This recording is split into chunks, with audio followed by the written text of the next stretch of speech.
Sound check.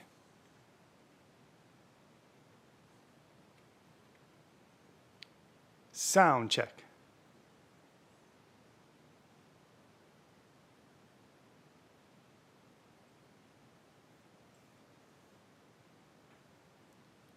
Sound check.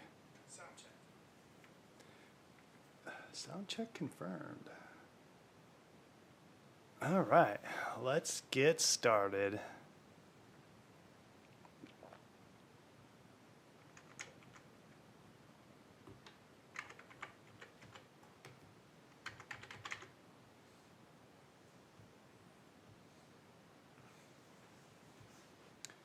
Welcome to TDD.Academy. I'm your host, Lance Ricard.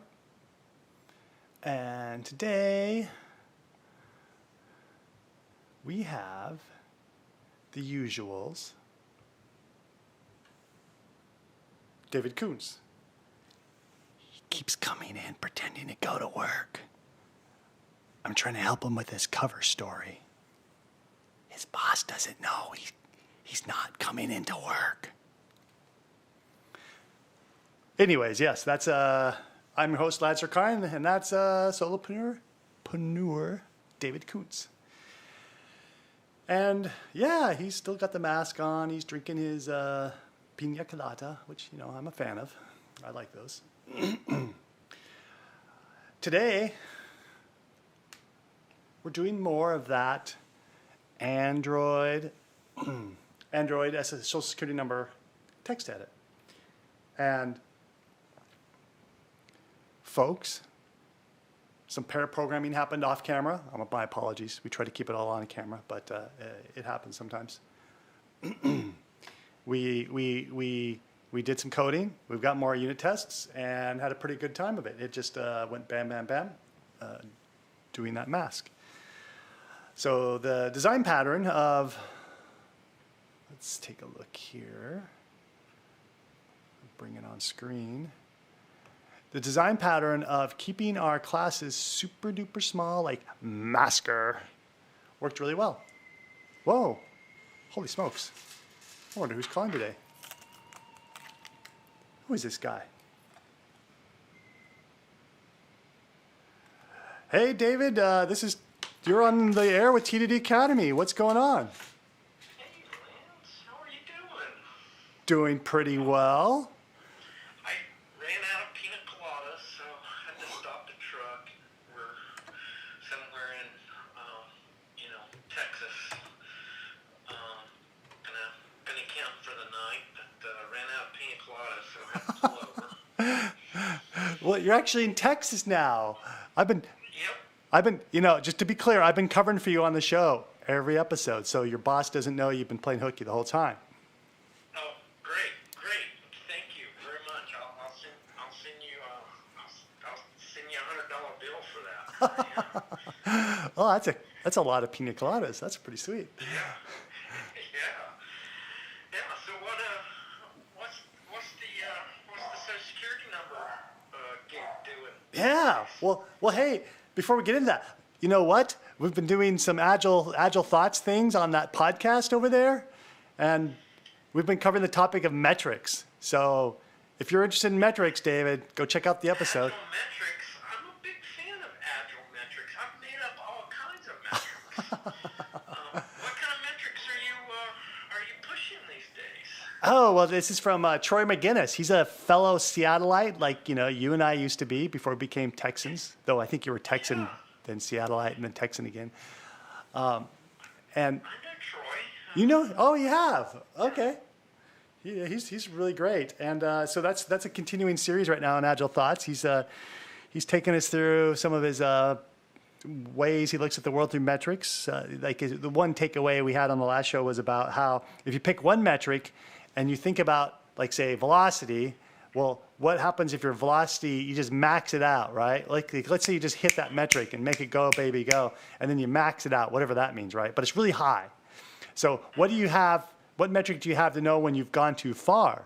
And so he has this idea of always having a counter metric as well. That way, well, if your quality is going down and your velocity is really high, you might not be so happy with that either. So. Oh, yeah, you need kind of competing metrics to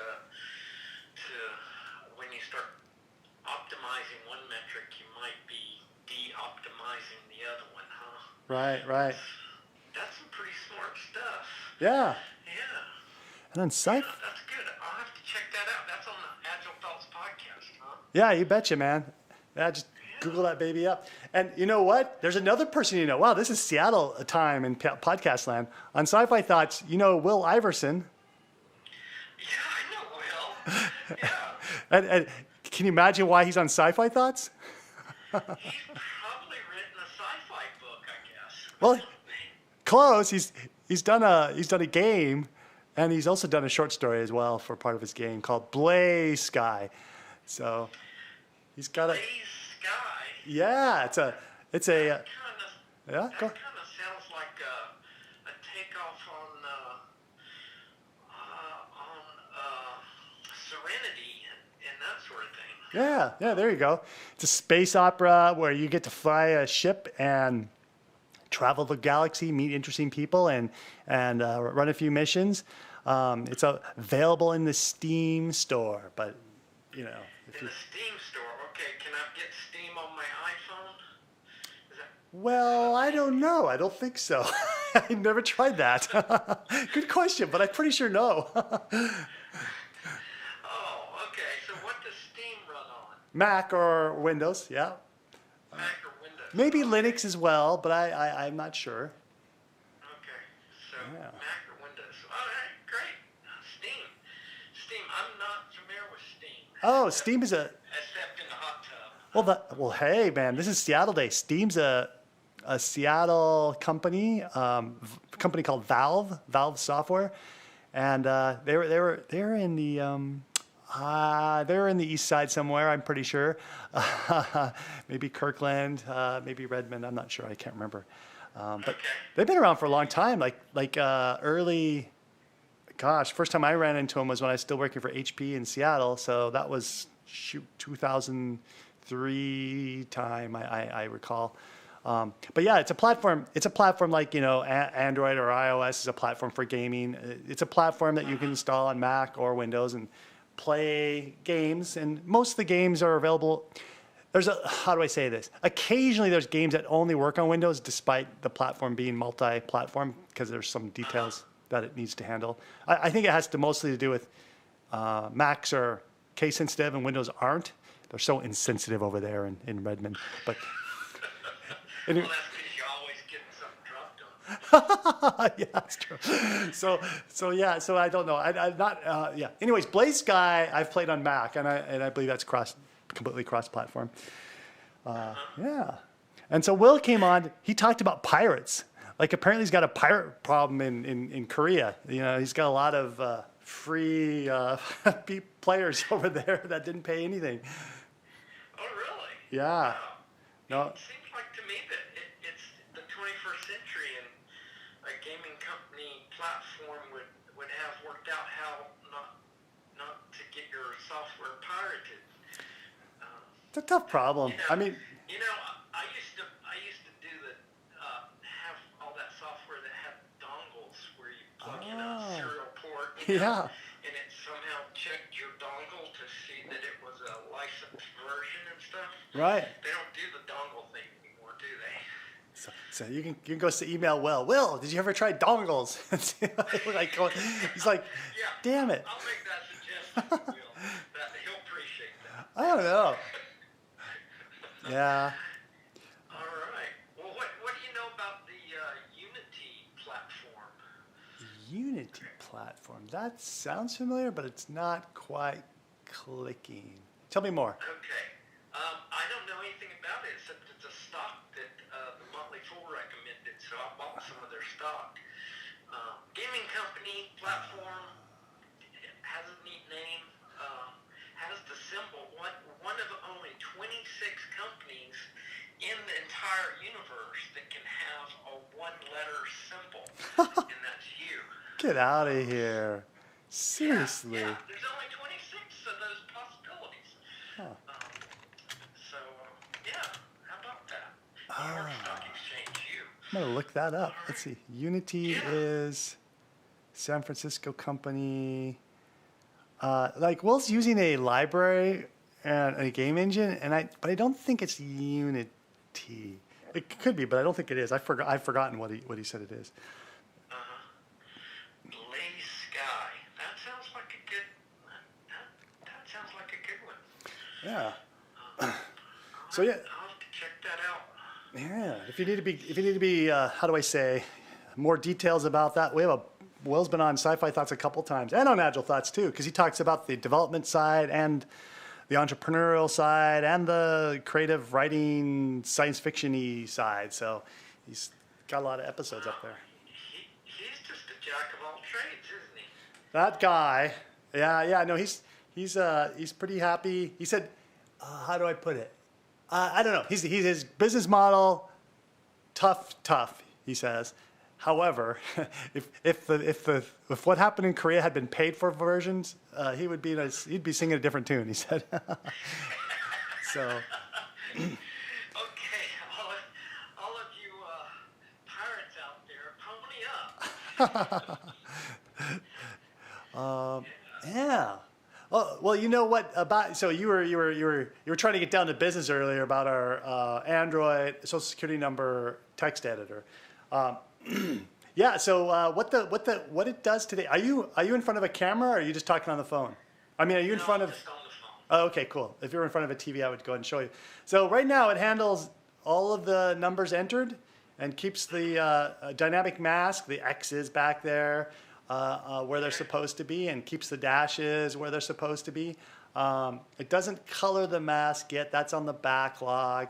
But today, we decided to, we being I and my day job guy who pairs with me sometimes on this, he said, hey, let's do delete on the next show. So deleting, we're actually going to let people delete after they enter something in case they made a mistake. Wow. Oh, people don't make mistakes. I had no idea that was a necessary feature. Yeah, wow, we're going to let people backspace on that baby, huh? Oh, wow. That's gonna throw a wrench in the old, you know? Yeah.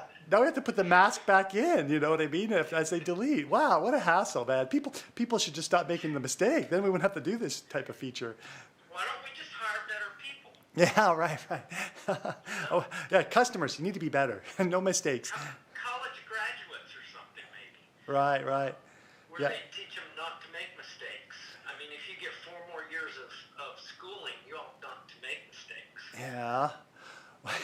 Well, now I'm going to do a simplification in the show today. I'm going to imagine, because I don't know yet. I have to go talk to my friend again, because the funny thing is, this is why XP should say, so you want to have your product owner right there to talk to, because I have a product owner question. Like, do I have to handle random, like if I move the cursor to the left in the middle of the Social Security number and they delete something in there, do I have to handle that too? Like, if they delete one of the numbers in the middle, I have to like compact it and redo it. And I decided for now, since I don't know, I'm going to just go with backspace, and maybe it's even possible to disable jumping around. You see what I'm saying?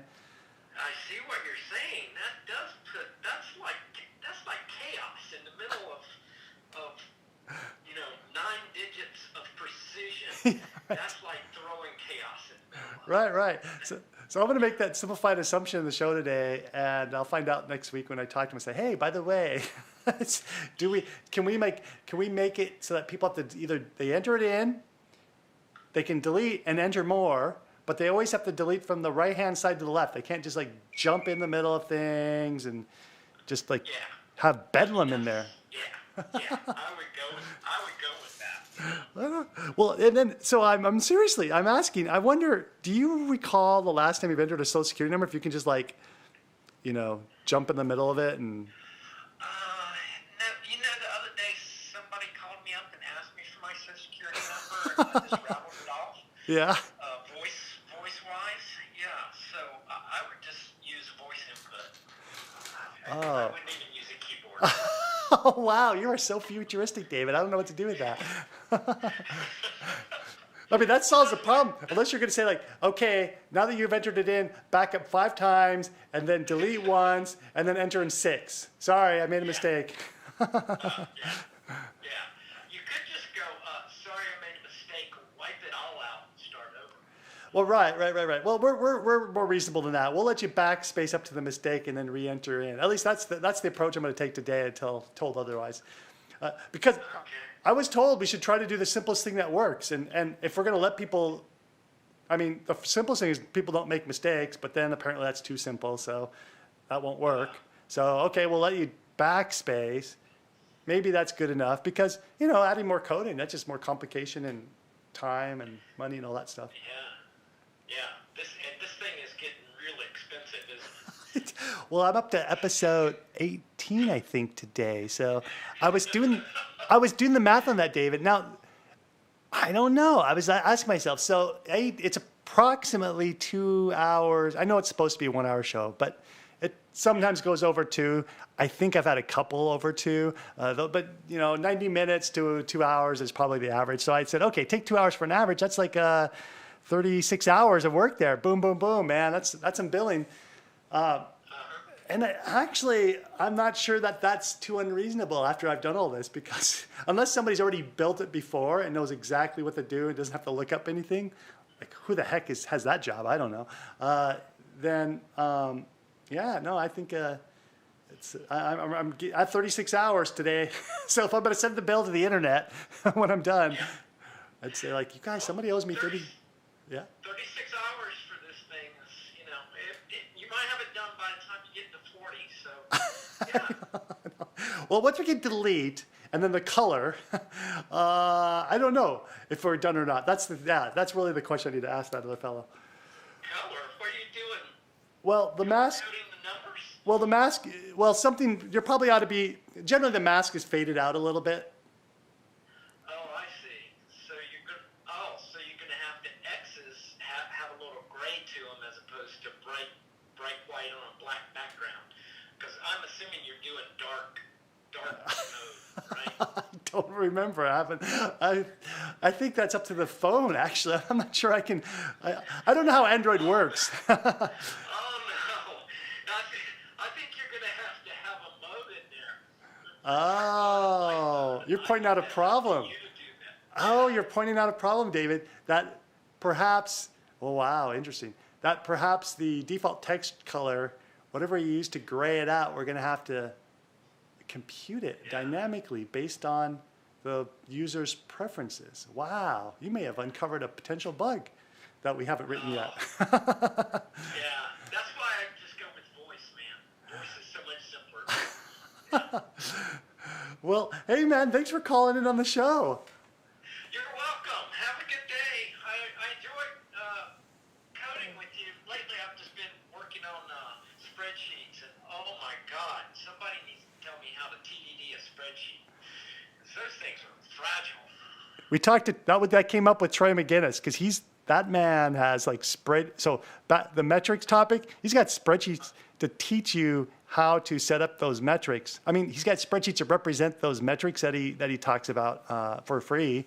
And I looked at Troy and I said, Troy, but I'm a developer. How am I going to automate those tests? Because it's like, how do you know they're of quality? Because there's a lot of complexity in those spreadsheets. And he said, yeah, he says he's got a way to test them. I don't think it's fully automated, but he's got some kind of regiment that he can run it through. I need that. I'll have to look it up. I'll have to look up Troy. He says companies have gone out of business due to spreadsheet errors because they're off by an order factor of 10 or 100 at the end, and they misplanned something, and boom, ran out of money. Yeah, that's what's happening to Elon Musk right now, I think. Are you serious? Huh? Yeah, his Raptor engines are about to make his SpaceX go bankrupt. That's what I heard on the news. Wow. So, yeah, it's probably all based in a spreadsheet that's factor 10 off or I something. don't know. Yeah. All right. Well, keep plugging there. All right. Keep testing. We'll catch up with you in a later episode. Oh, by the way, and I need to inform the audience of this as well. This is probably the last show for December. David, my lovely Mac, which is this 2019 Intel MacBook's been pretty rocking, but one of the ports is starting to come up with a problem, and I have to ship it out to Apple, and it's probably going to take 3 to 5 weeks. So I got a loaner laptop from work. It's an M1 MacBook Pro 2013. But Right. yeah, no, everything sounds kind of cool until I go, well, can I run OBS on it? And the answer is yes, but people complain that it's not very performant. It's not a native build. It's a Rosetta execution. Some people said it works for them. Some people don't. And so I haven't tried it yet, but I'm not encouraged. Let's put it that way. And so anyways, folks, and David, might be the last show for December.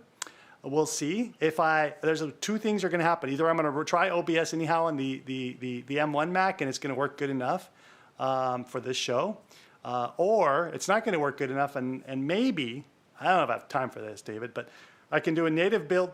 I mean, OBS is open source, and you can do a native build on your own, and people have done that for M1s, and they're really happy with the performance. However, if they're using a lot of plugins and stuff, there's another issue. They have to get those also built the right way, and that's complexity. So I only recall maybe having one or two or about zero, somewhere between 0 and 2 plugins. So I might be able to swing it, I might not. But anyways, this is a warning to everyone here, folks. It's all experimental. I tried to use the M1 today, and that's when I started learning about. When I launched OBS, it says, oh, you better install Rosetta. And they're like, well, I don't know if I want to install Rosetta. So I looked it up because I'm going to get a native build. But apparently there's people building it, but they're not sharing their binaries. So I have to go build my own, apparently. So I've got an experiment coming up, but I don't know if I'll be on this might be the last show until I get my 2019 MacBook Pro back. So Oh my goodness. we'll see. We'll see. Well, I don't know. It might. I just didn't. I wasn't encouraged. Some people are all happy with OBS on Rosetta, the emulation, but I'm. David, I want to fix your lip syncing, and that's why I think the M1's a great way, a native build M1. But yeah. But Well, that M1 chip is rocket fast, I think. So good yeah. luck with that. I hope it works out for you. Yeah, we'll find out. So folks, this might be the last show. If it is, now you know why. I told everyone. So, okay. All right, man. Have a good day. Talk to you later. All right, Bye-bye. cheers. All right, now let's go see what we've done on our code. So yeah, I was mentioning to David that we got a lot of tests written in the last using the strategy of keeping our classes small. Who'd have thought? So this masker, all it does is compute new masks for when you type into a text edit, right? It's very simple. In fact, I only built it with else ifs. We could have got fancy and worried about X's and dashes and wrote an algorithm. But honestly, unless you're trying to be completely dynamic and want to be generic across social security numbers, RFIDs, credit card numbers, phone numbers, what else could you do? I don't know, Bluetooth addresses, MAC addresses. If you wanted to make it super generic for dynamic texting, yeah, you would have to deal with that kind of algorithm. But for now, this is actually pretty understandable. You can see how the code just grows. It starts out with, if you have a full mask, then here's the next step down. And if you have a step less than that, then here's the next step down. So just step down. Okay, and there's a couple special cases. There's the initial case of when there's nothing typed in, and it's the first mask to present to the user. And then there's the end case, which is different, because you see we only go from triple X to two single X's, because the X's just get overwritten anyhow after you get the dash handled. So that's all worked very well. And it was very simple to do this. We probably added like that functionality in about 90 minutes, less than 90 minutes, after we got this structure, this class structure set up. After we started, we just kept adding to this. The highlighted code, I think, is roughly the new code from the last show, and it really went well. Okay, and it only took 90 minutes. We got bam, bam, bam, bam, which is a cool flow you get into with TDD. Once you get most of your architecture, down, you can just grow those tests. So you see masker test down here. Let me just run them so you make sure nothing's up my sleeve but my arms. Run the tests, boom. Look how fast they are. 19 tests passed. I still have some ignored. I cleaned out a bunch of them though. So ComputeMask, second digit, third digit. If I put numbers in there, maybe it would be sorted, but it's okay, it's not. Fourth digit, dash collision, sixth digit. Oh, I think we have too many dash collisions. I remember seeing that when I was working on this code. This was where the copy-paste cop would have caught us. Like if you didn't copy-paste it, you wouldn't have this error. So there's a bit of a misunderstanding. So fourth digit, 0, 1, okay. First digit, second digit, second digit has a dash collision. Third digit, fourth digit has a dash collision.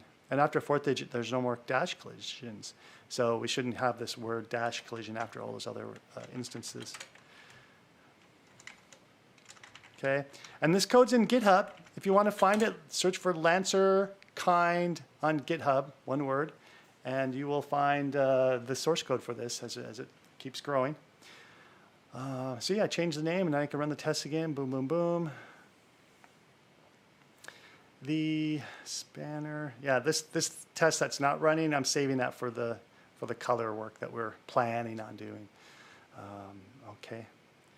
So yeah, we were able to grow a lot of functionality at this point through this. Let's fire up the Android app so you can see it working for reals.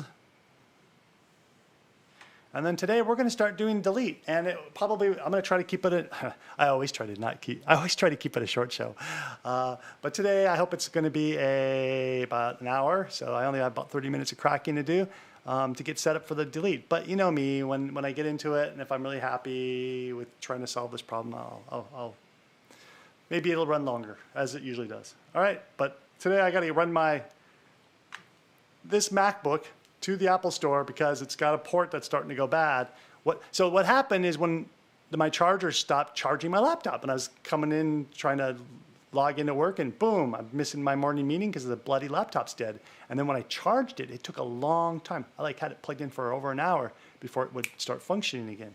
Kind of scary stuff. Well, I have a time machine, thank goodness, and I do have off-site backup on Carbonate. But anyways, yeah, I found out. I took it went to the guru, went to the Genius Bar. They tested it out. They said, "Oh, this port's bad. It's kind of working sometimes," which explained another problem I was having because I couldn't figure out why my time machine wasn't always backing up like it was supposed to. So now I knew one of those 4 ports is bad, so I don't use it anymore.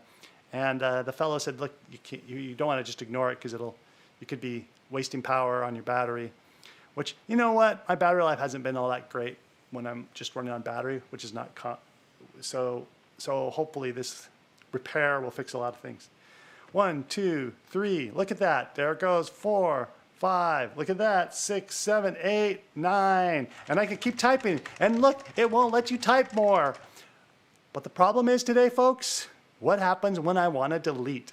So I type delete there and crashed. Okay. Crashed. You don't want this on your phone, right? You don't want crashing software on your phone. Goodness sakes. Well, whoa, I'm checking out the live stream and it looked frozen on LinkedIn. Why is that? Why do I look frozen on LinkedIn? Am I still streaming? I am still streaming. I might have to check me on YouTube too. Sorry, let me check this because it doesn't make any sense if I have a technical problem on my side to keep doing the show because I'm talking to no one. One moment. Apologies. Let's see. Look up TDD.Academy. And 19 says it's live. I'm going to confirm that I'm not frozen. I'm not frozen on YouTube, so that's cool. If that's a LinkedIn problem, that's a LinkedIn problem. That's their deal. Okay. I love the LinkedIn, but holy smokes, it's not as advanced as YouTube. All right, here we are. So, wow, we got to handle that delete problem. I didn't expect it to crash.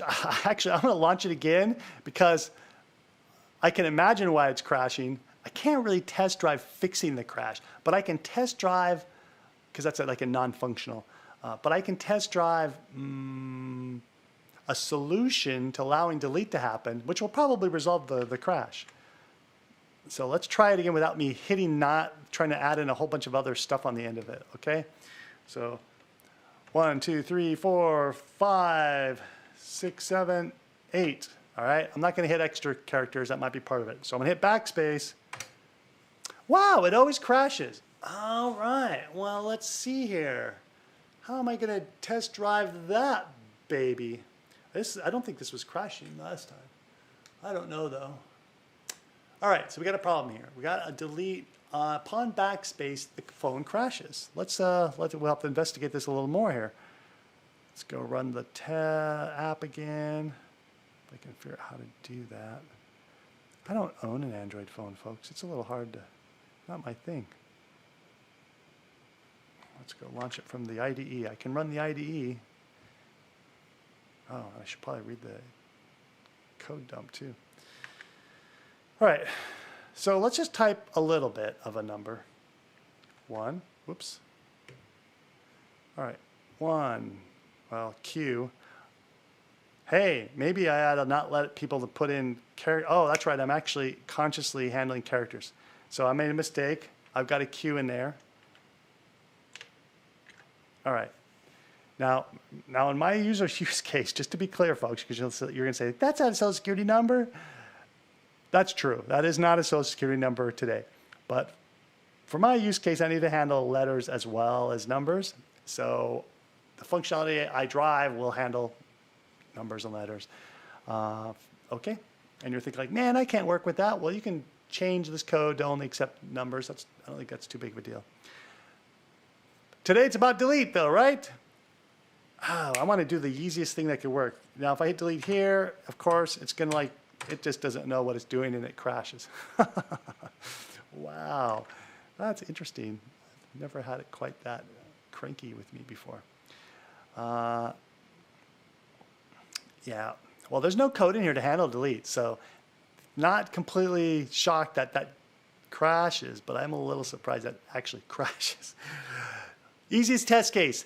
When you're doing TDD, pick the easiest thing that works. And I think when we fix all these, we start writing code for delete, we'll solve the crash. All right? So I'm going to put in a 1. 1, worked, right? Now what happens when I hit delete? This is the easiest case, right? I added one thing and I go, oh, shoot, snap, I want to change that. All right, let's hit backspace. It went back to an X. Now, not bad. Don't know why the red underline is there. Don't know what that's about. What we want in the case of a delete is we want the cursor position to be to the left of that X, you see? The cursor's in the wrong spot. You're going like, well, why are you worried about that detail? Well, because when I start typing again, it's going to be in the wrong spot. So that's got to be handled. If I hit delete again, it's not working right at all. All right, so our first test case is add 1 digit, delete 1 digit. Mask is beautiful. That's what we want to do. All right, let's go do it. Now,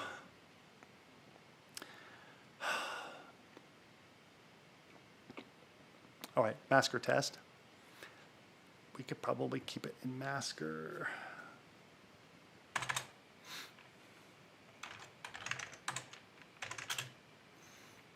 Okay, now these all say ComputeMask because that's the API I'm testing against. I was thinking about this before the show, folks, and I believe I'm going to use a different API. I think I'm still going to use Masker, but I'm not going to use ComputeMask. I'm going to have a ComputeMask for adding and a ComputeMask for deleting. All right, does that make sense? So ComputeMask. Let's see. For deletion, ComputeMask for addition, ComputeMask for deletion. I think that sounds okay. Or I could say, yeah, that's all right. And we have the ability to detect adding and deleting. And add, so we're looking at our patterns here. First digit, input, all right.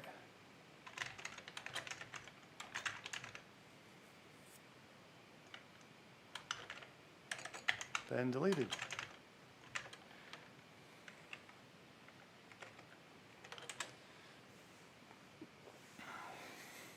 Now, if you really don't know what you want to call this, just start with a scenario. You can say that. That's all you know. I'm going to first digit input, then delete it. All right? I'll probably put that back a little later. So now we're going to do the assert equals, and we expect when in that scenario, sorry, I'm not in iOS land, assert equals that it's going to be XX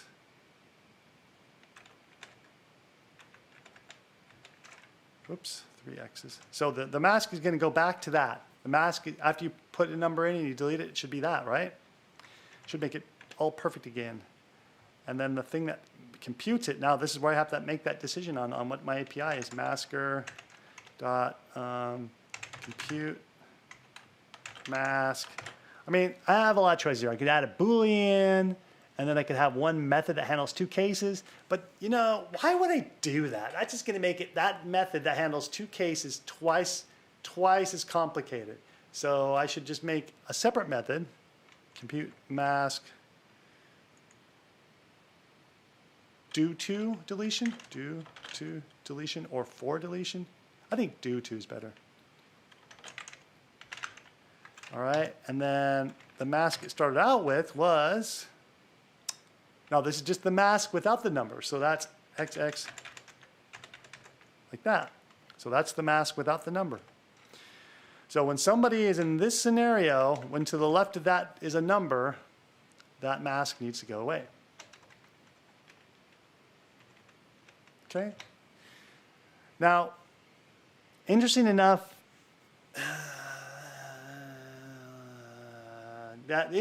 what I'm addressing right now actually works in the phone. But we're going to drive this anyhow. And then eventually we're going to have to ask it about, hey, your cursor position, because it's the cursor position that's messed up right now. All right, so to make this test run and fail, we're going to have to add it in, create member, blah, blah, blah. There it is. It should return a string. Right, same as this one. It's just, we're going to rename this one to, we're going to refactor that in 10 seconds. This has got to return something. There. Okay, so you know that test's going to fail. Oh, you know. Okay.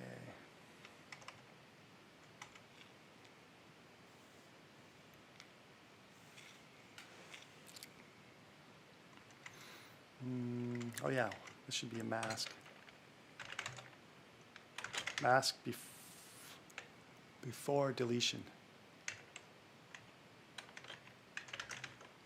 And this was the mask before addition. Wow, I want to refactor a lot. That's a pretty safe refactor. I can do a rename up here.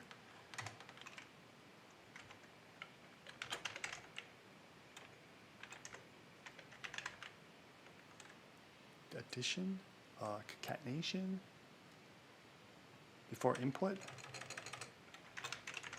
Yeah. It's weird. Input usually means adding, but it actually could mean deleting if I'm inputting deletes. But I think most human beings will think about input means new character, even though delete's a character. Is delete a character? Nah, I don't think you can represent a delete. It's a keyboard input. Mask before deletion. All right, boom, boom, boom. Let's get back to the test. All right, let's see if that test fails.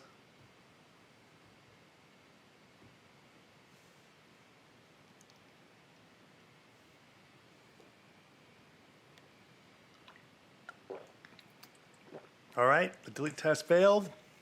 Shocking. I'm sure you're all shocked. What? That code that you added didn't work yet? Yeah, you know, it's the first line. It's the way you do it, though, folks. That way you can confirm that your test can fail. Because sometimes people write tests that can't fail, and they're like coding it away, going, yeah, look, the test keeps. Every time I hit run tests that the code passes. If you can't, that isn't going to work. That means you have test failure. If your test can't fail, that's your first bug. And if you can't detect it, you are in deep Dutch. All right, so we know to get this test to pass, we just need to return this.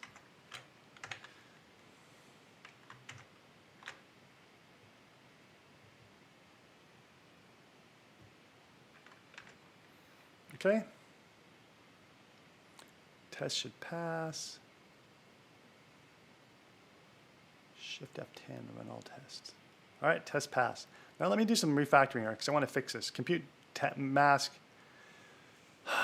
due to or user input for delete case. ComputeMask due to deletion.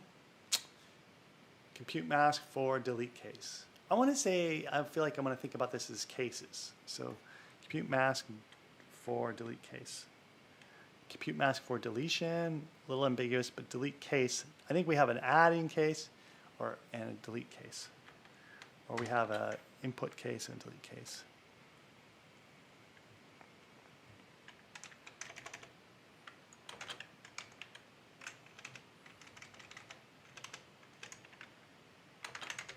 Okay.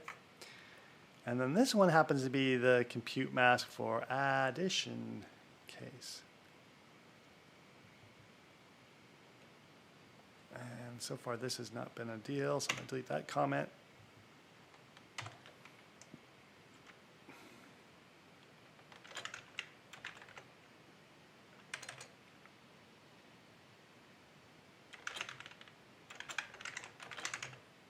New entry and delete.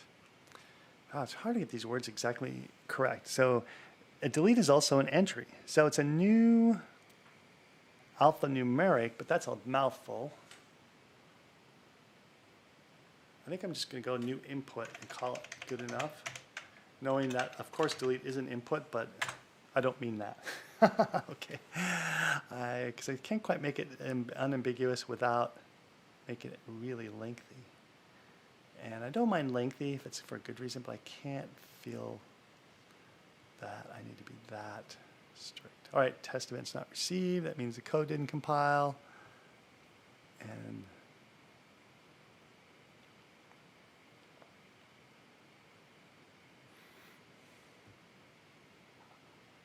there it is. How come my refactoring browse didn't solve that? ComputeMask. That should have handled it. Something's not working as spiffily as it's supposed to. Okay.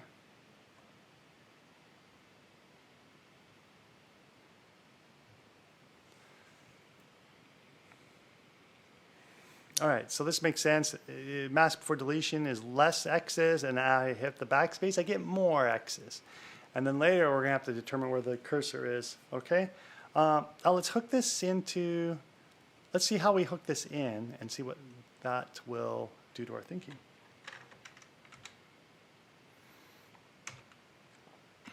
Masker.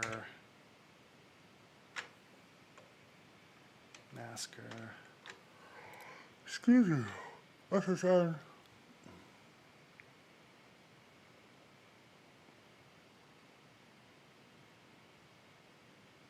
Text watcher uses masker.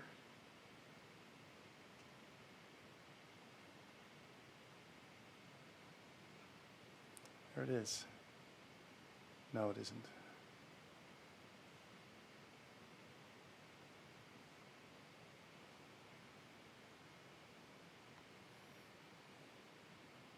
Why? Okay, why am I not seeing it? So before text change, count After text change, reentry guard, mask equals string builder masker. Ah, that's where it is. So masker's called here. So, and it's for input case, okay? Now, when you're in after text change, it doesn't know you're in delete, but you do know it in before text change. So the cycle goes like this. When you do a text watcher in Android, first thing is it calls before text change, and then it tells you number of characters to replace or added. All right. The second thing that's called is, wow. I think there's one in between. So there's one before after called on text change, I think is what it is called. Let's see, where is it? Where is it at? Before, after, on. There's on. We don't do anything with that. So before, it allows you to see the text before the deletion wipes out something. After, it's all done. Okay? So what's going to happen here is when the user hits delete, it's going to we're going to fix the mask in after. We're going to delete, we're going to add those X's back in. And then we also got to set up our cursor position. So this is the code that needs to be changed. And now that tells me a little bit what I have to do is I need to write a unit test for SSN Text Watcher, which we have a hierarchy of difficulty in TDD. View objects, super hard for the Android architecture because they don't let you instantiate the bloody things. That's a shame. Google, come on, man. Enable testing. So anyways, our workaround for that is to design and put very little code in the view layer and put it outside the view layer. All right, so that's where this is where we brought in the SSN Text Watcher. SSN Text Watcher, we can write unit tests in there, but it's a little more effort because we have to write we have to work with some mock objects to keep the code happy. All right, so like if you look up in here in our tests, we have to do more effort. And we don't like more effort, but hey, if you have to, you have to. But we have to be wise because sometimes you don't have to. So there's this mock object we have in here, okay? And the best thing is our experiences with Masker because then we're just working with primitive object types and we can like unit test and boom, boom, boom, boom, we get a lot of high productivity at that point. Very simple tests. So the more often we can keep the code outside of the domain of UI, the faster and more productive we'll be. Okay, so now, right now, it looks like, unless there's, I'm not seeing something here, we have to do, we're not doing it in the UI, but we're doing it in this area that talks to the UI, so it's kind of like knows about some UI-ish things and makes us do mock objects. So it looks like that's where we'll have to put the test. I can't think of a way to make it simpler than that, so I'm going to put it here then. And now I'm looking at my SSN Text Watcher tests down below. Here in the test browser. I'm trying to see what test it's like. So after text change, user enters single digit. It's kind of like that. So we're going to enter a single digit, then we're going to delete it, right? That's why it's similar. Okay. And this one has a SPY. And why does this have a SPY? Oh, because we want to see... Do we use the SPY anywhere? Oh, we search the Boolean. So this one's checking that the Boolean states are preventing reentry. That's another bit of extra work you might have to do, but we don't always have to do that. So in our case, we don't. We're going to assume the reentry state is just as effective for deleting. I think that's okay. I'm okay with that so far. People say, oh, you're assuming something, and that sounds dangerous. Oh, I assume things all the time. Like when I put my foot out, my foot won't go through the floor. I assume that will happen. Okay, it's usually assumptions save us a lot of time. Can't derive everything from first principles all the time, otherwise we won't get anything done. And I think we're okay. So we're going to test after text changed. I spell it right. After text changed, underbar. User enters single digit.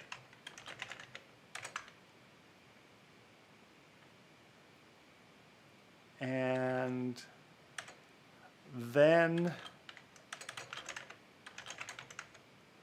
deletes.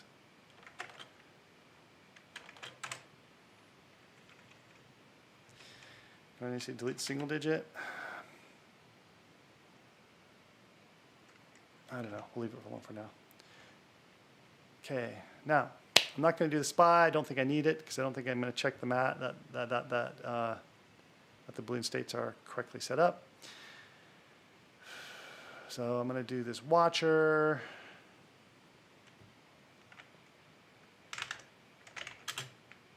Oh, it did. We can just work with watcher as is, and we can just, because we don't need to call. Well, it's a good thing I didn't copy paste. There's a bunch of stuff here. Don't need. So I don't need to do the watcher again because that was done due to the SPI. Well, I'm not spying, not putting in a SPI.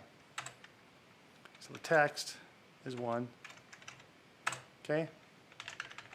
Now we got to activate. Why is this called? Okay, this looks redundant. I think this line should not be here. Let's go check, because I think this code down here already does that. Before text change is already called. Oh, it isn't.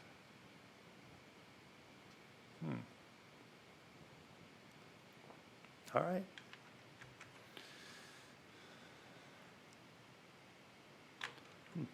All right. Seems like it's something I probably ought to do in there, but maybe there's a reason. So let's not go too far on that. Watcher dot before text changed. So after the user types something on the phone before text change is called, and we're going to pass in our text box, and we're going to pass in some things like cursor position. Now cursor position is not going to be 0 in my case. It's going to be 1. And number of characters replaced is 1.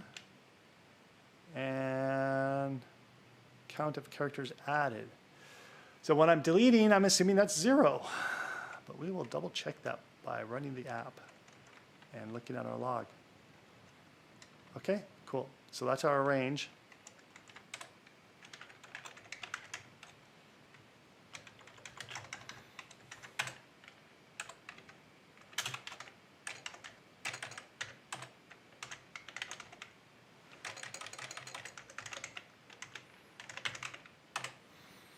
Now, after the text is changed is where the thing that's going to fix up the mask is going to be. So this is supposed to fix up the mask, so we'll test that. Okay. And then assert. And for now, we're asserting that the mask is correct. And we expect there to be, remember, it's the same. This test kind of is going to look similar to that other code because now we're doing the type of, we're testing not just masker, now we're testing that text watcher works with masker.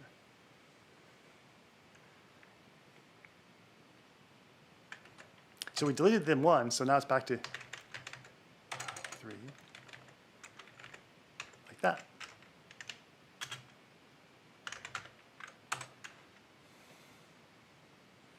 And then you can see here, and the other test we check for position insertion point. We will need that test because we know that doesn't work, but we're going to do one thing at a time. We're going to make sure this works first before we go on to that.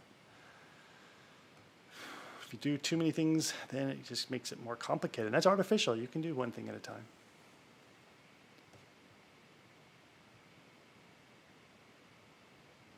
Yeah, looks like we're hitting our hour spot. All right, the test still fails in text watcher because, well, we haven't called delete. So what does it do now? It says expected, but was, even though we did a delete. All right.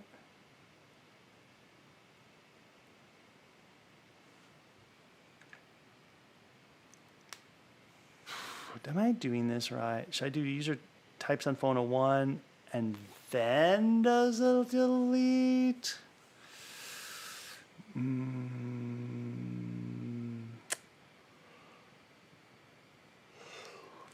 I think it's correct.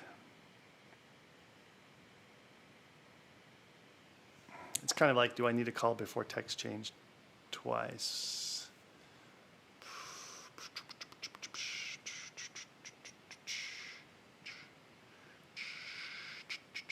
Let me try a couple things here.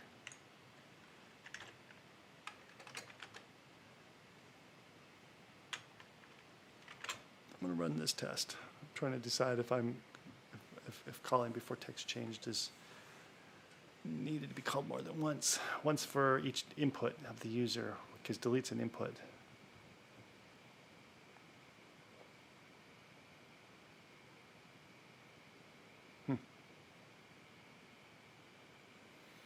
Yeah, because remember I call in user, should be take characters, I think. All right. I think this should take characters. I got a mistake in here. Well, not a great design situation. Let's go look at this. Find usages. See, I started trying to type in one. Wow. There's only one. User types on phone, there's only 2 calls? Because I'm mostly calling this one with maybe that is passing in information about the insertion point.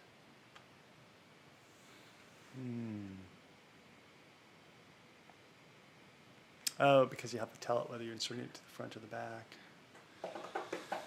That's probably why that looks like that. All right, let's take a look at this. All right, more usages. Yeah. See how we just do it one at a time? So it really ought to take not a string, it ought to take a character, because my design is pushing me to make not preventing me from, doesn't prevent me from making mistakes. All right, so let's go back to that.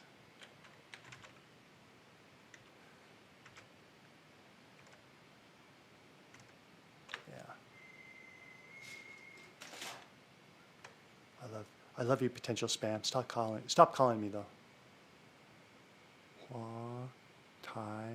Yeah. No, that first character. Yeah, I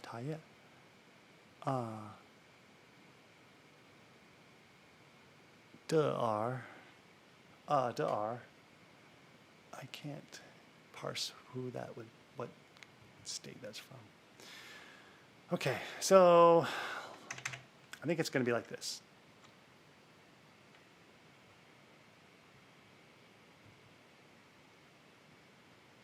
Type on phone, and then text events are called.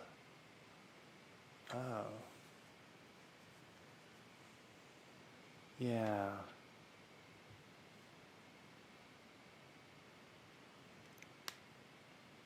And this one is called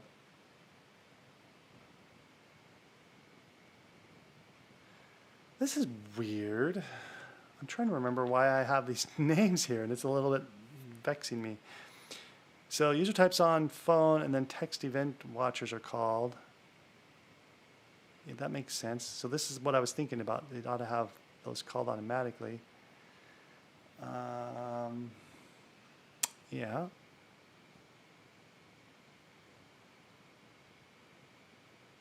And it takes a character. That all makes more sense.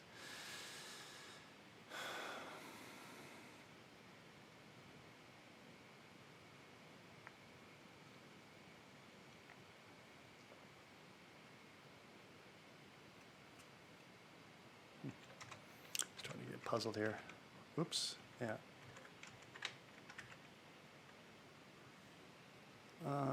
Okay. So I'm getting puzzled because I'm trying to think of what API I'm calling. I got too many APIs now. User types on phone, and then text watchers are called. I think that's the one I want to use. Yeah, user types on phone, then da-da-da-da-da-da. Because the other ones are more primitive, and I don't think I want to waste my time with that. All right, so then delete. So the user enters types of one on the phone.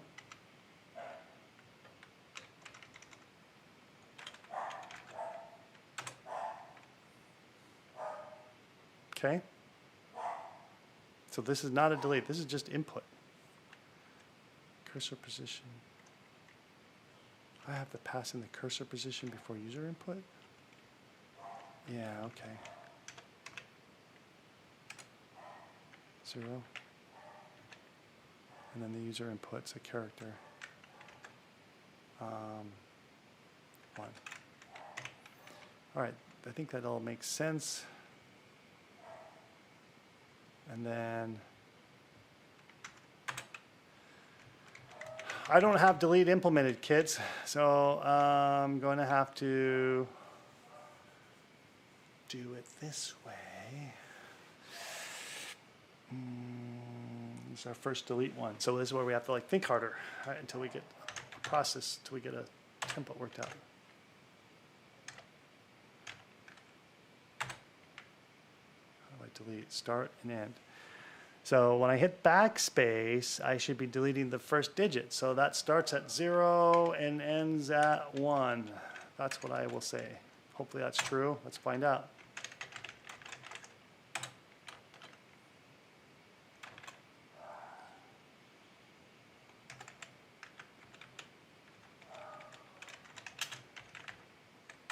That's what text box should be.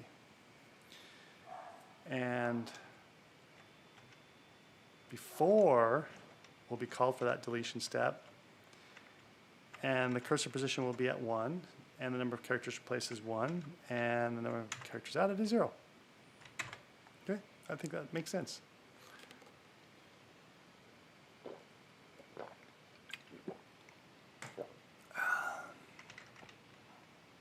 Then we call after, and then we expect good things to happen. All right, I think I've got it set up. This is my delete code.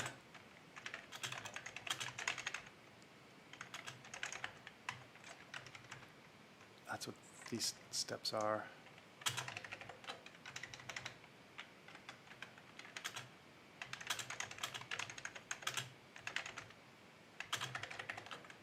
Okay. I'm trying to hint to myself, it's going to be an extract method there later, kids. And let's run the test, see if this does work the way I expect it to.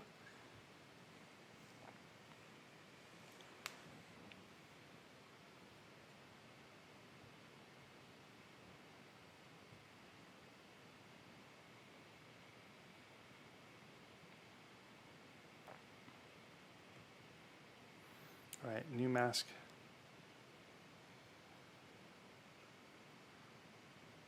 Expected. Wow, what's going on? It's a weird error.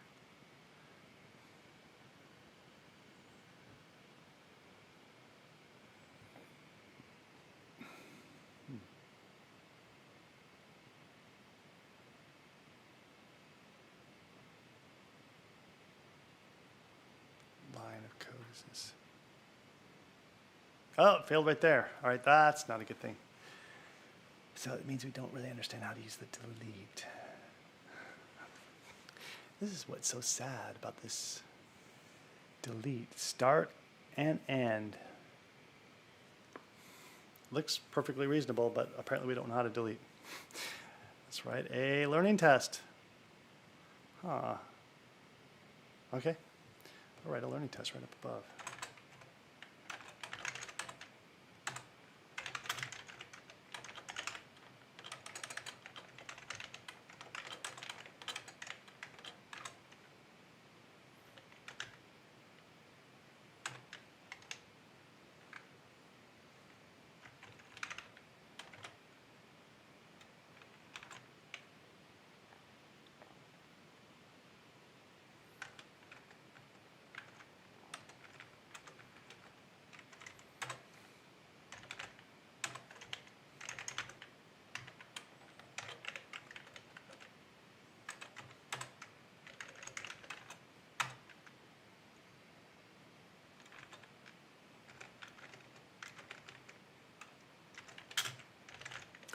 Oh, I didn't call toString, I bet. That's probably the problem. All right, let's see if that test passes. I remember that being a problem in the past.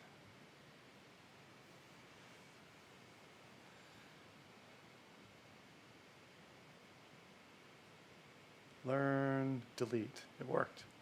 All right, it's probably because I forgot to do this. Yeah. Oh, text box. Do I need to program you a toString that works appropriately? Because should the behavior of assert equals always go to a string? Hard to say. That's why I probably keep it explicit then. All right, cool.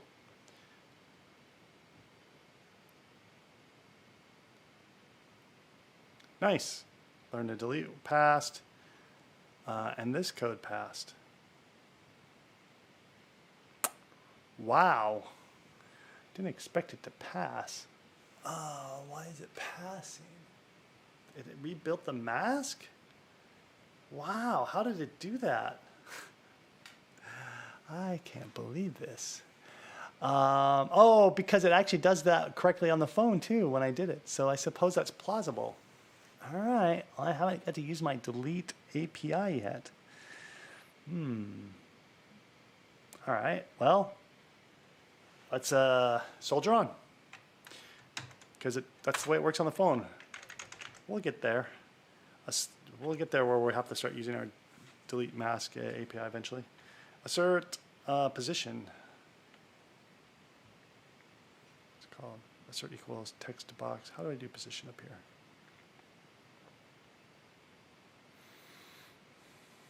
I probably could delete this. Do I think I need to remember that? No, I don't think I do. I think it all works well enough. Now, position in, okay. All right, the insert point should be at 0. Okay. Now, how does that code work? I'm curious. Watcher.get selection end. And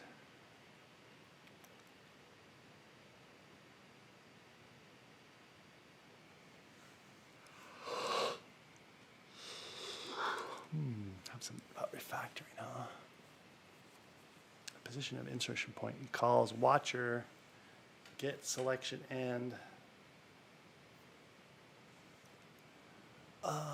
Okay, so it's calling text watcher. And it's going to the UI, and it's going to get the selection of end of text edit. Why is it called get selection end? I don't think that's going to pass because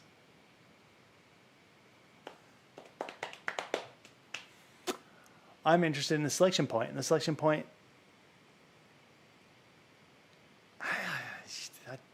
really? Okay. See, it's not helpful. It doesn't give you any information. It's in field.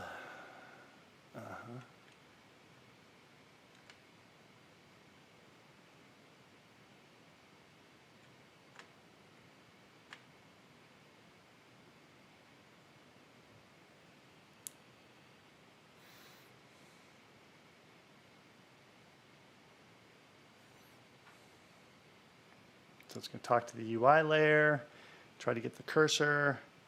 Well, I'm not, I usually don't investigate so deeply, but I'm not confident that when I see selection end of text edit, that's confusing. And that's probably because, again, the Android API is confusing and it's your choice of words.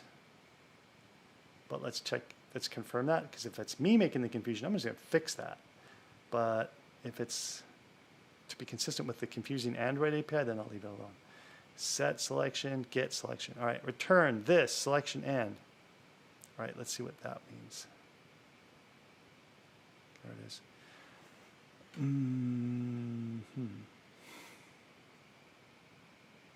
Unhelpful. All right, so this is our UI widget, has a selection end. Is that correct? So if I'm going to spec it out with my test and mock objects, I want to make sure it's the correct spec. So it's called selection end.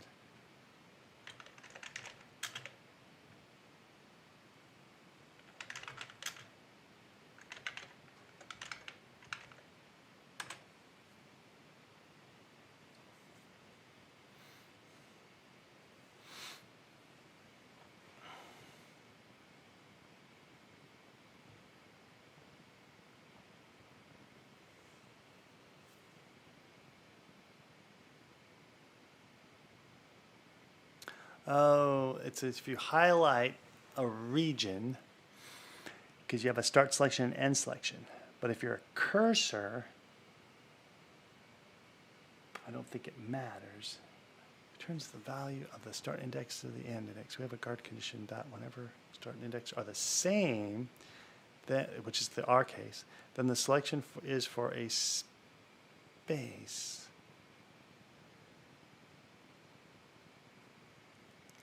And hence we ignore it. Thus, all of the word selections. Up. Feature failure. What? All right, I'm reading something on Stack Overflow. Maybe this is old news.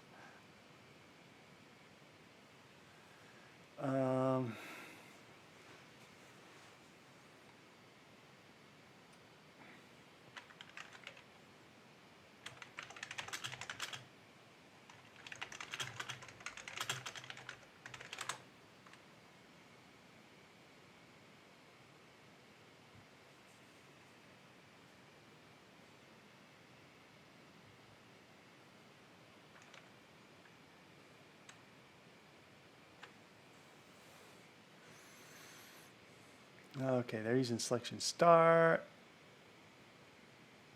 I'm using selection and I kind of think it shouldn't matter.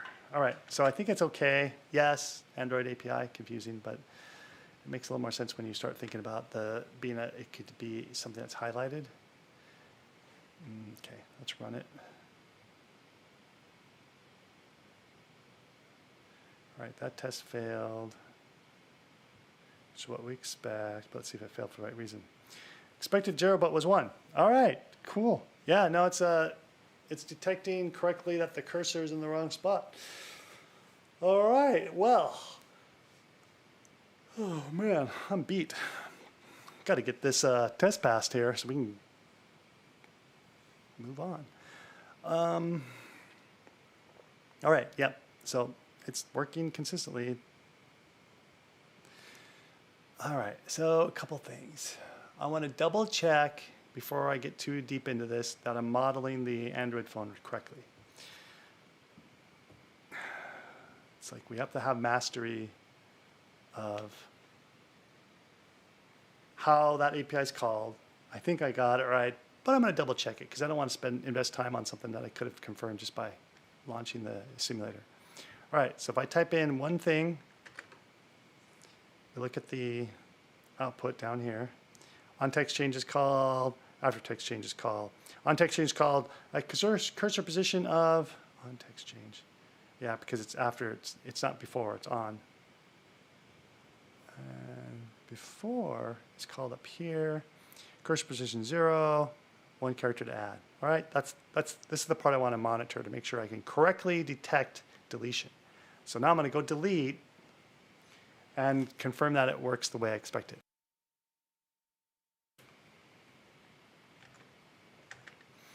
Okay, let's go delete. Oh my God, I'm sorry. I messed up my test case. I got to relaunch. All right, I hit delete a bunch of times, but I got to redo this. I typed into my phone, fouled my experiment.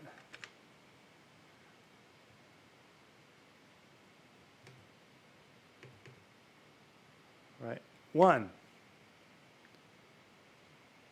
Okay. Now we're going to go delete.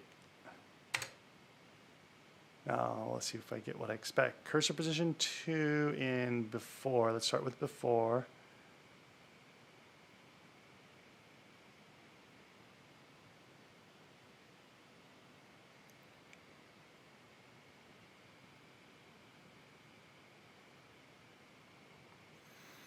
All right, so I have this situation on before. Cursor position is at 0. Oh, that's not true. Why would it say 0? Because that's not true. I'm on before. Replace a character, correct? Oh yeah, it tells you what to replace. On.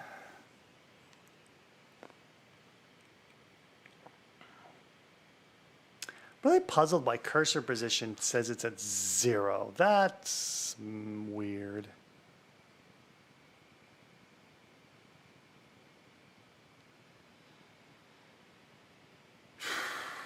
Well, and then it's getting changed to 2 later. Weird, weird, weird. All right, I want to rerun this because I'm gonna like make sure I got the cursor position correct, straight in my head. 1.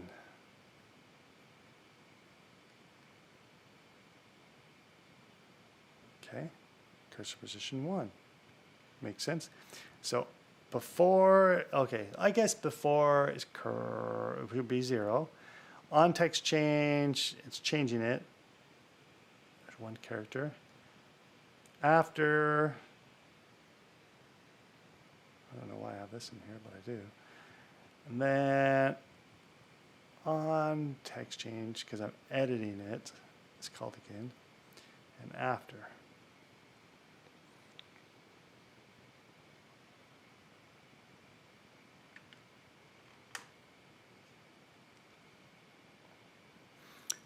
Before, where's my before? There it is.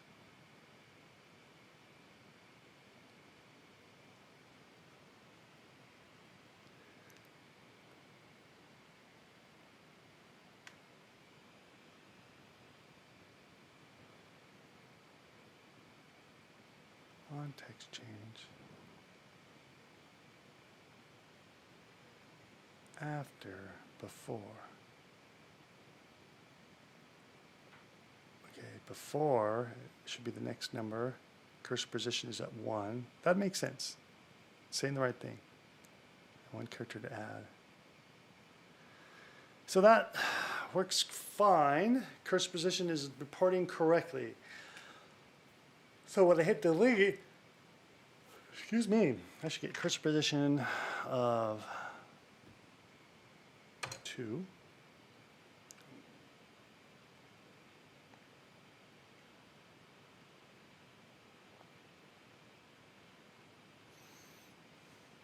Yeah. Well, okay, that's interesting. So it actually, before text change, reports it as if the text, the delete. So it looks like there's a special case here with delete, that deletes happen immediately to cursor position. Really? I'm puzzled. That's surprising. And everything else looks correct. Wow. All right, let's relaunch that. We got to get this straight. If that's the way it works, that's the way it works. But I want, oops. It's a little bit weird, so I'm going to double check this. I want to make sure I understand how cursor position works when you delete. Okay, so I'm going to not enter anything. I'm going to hit delete. See what happens here. Nothing. So it doesn't change anything. All right, type of 1. Delete the 1.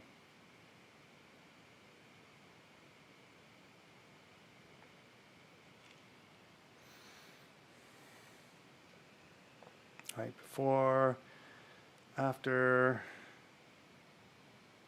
mask is computed, adds in the mask automatically. Now, this before has cursor position of 0. All right, folks, here's what we're learning is when you hit delete, oh, wow, it's inconsistent. It drives me crazy, but that's the way it is. When you hit delete, it changes the cursor position on before text changed. That is weird. Because my cursor position, yeah, I don't know why that happens, but that might be, again, this is just, if this is the way Android is, it's the way Android is. Oh, look at this, it gets a cursor position too.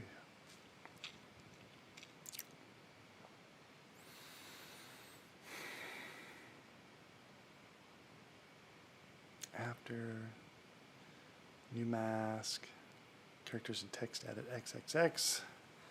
Cursor position is 2. This might be just malfunction at this point. That's probably why it's getting weird.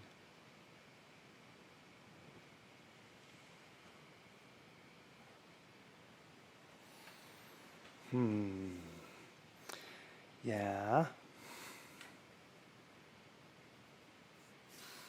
So what does that mean for my test now? Am I really believe this? That cursor position, when you hit delete, it's going to always pass in 0? Why? Why? I just have trouble accepting this. So usually when I have trouble accepting it, I play with it a little bit because I want to make darn sure I understand, because it's not sensible. That's surprising. 1, 2. Okay. And then if I look at this, I'm going to hit delete in a moment. All right, my cursor position 2, and then I'm going to push delete. So when I hit delete, if my understanding is correct, the before text change is going to be already back to 1, which surprises me. Oh, I got to get focus on it. All right, now.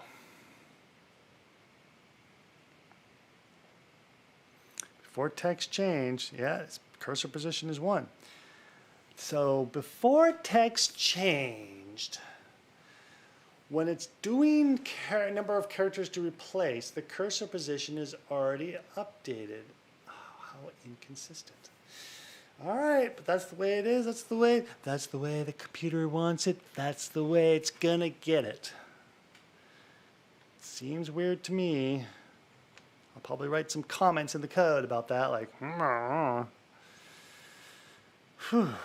Okay, so let's go back to my test, make sure I'm modeling that behavior, no matter if I think it's icky or not.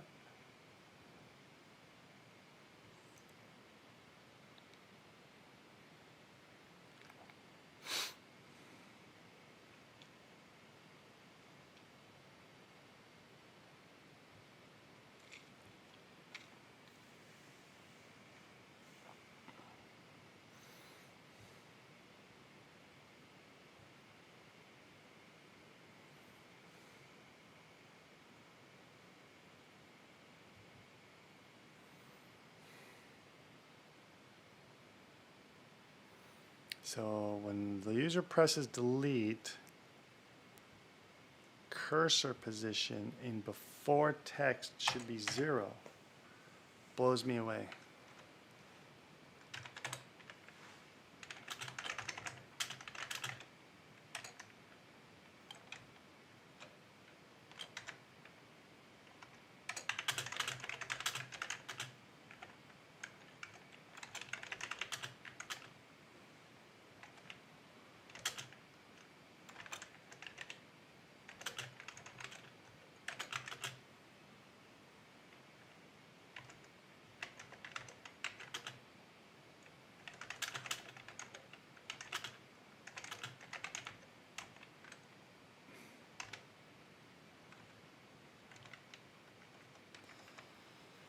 All right.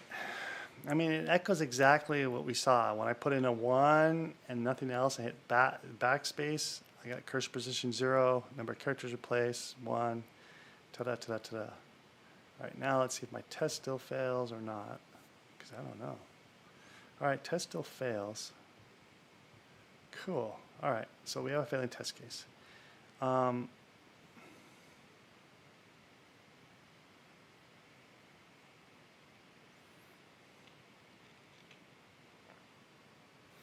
All right, now it's going to be, what time is it? We're going to be at 90-minute show here pretty soon. Yeah, 5 minutes away from 90-minute show. Okay, this guy. What do we have to do to make this work? So this code calls watcher, which is a, I don't think it's that watcher. I think it's a fake object, isn't it? Oh, no, it's going to be a real text watcher. But then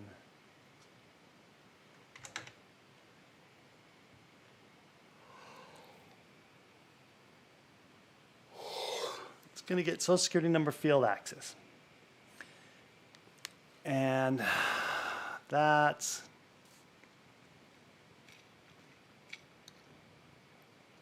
I think that's based on my test code. I'm probably overthinking it. I should just like let the other objects do their job and acknowledge that my cursor position is getting not set to the correct spot and go fix that.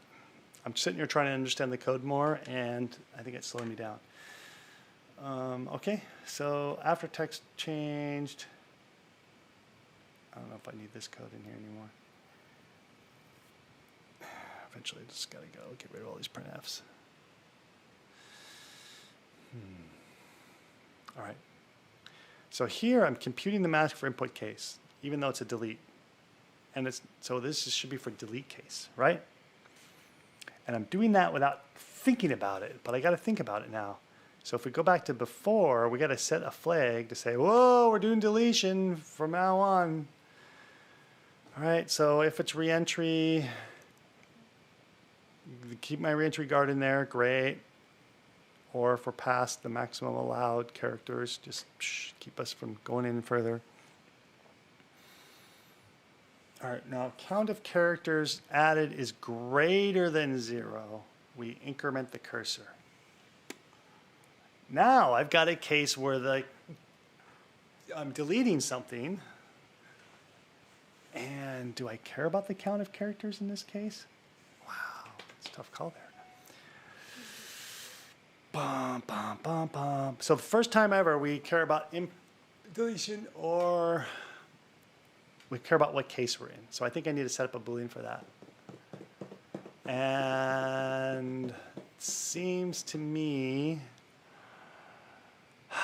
should we use an enum that just calls out the case, or do we just use a Boolean to say true, false if there's only 2 cases?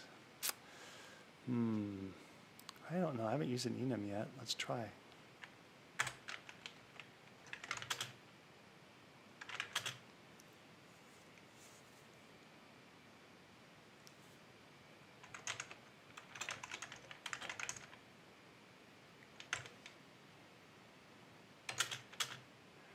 All right, I forgot to declare an enum. I have not done that.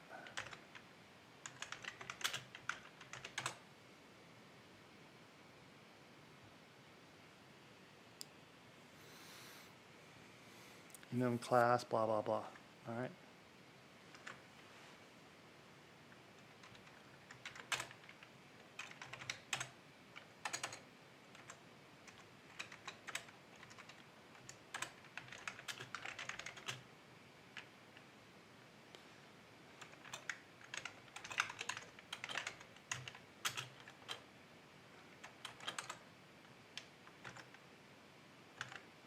It's a delete case.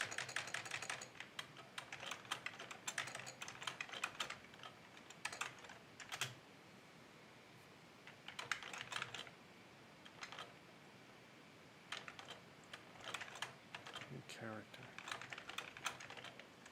Those are the 2 cases.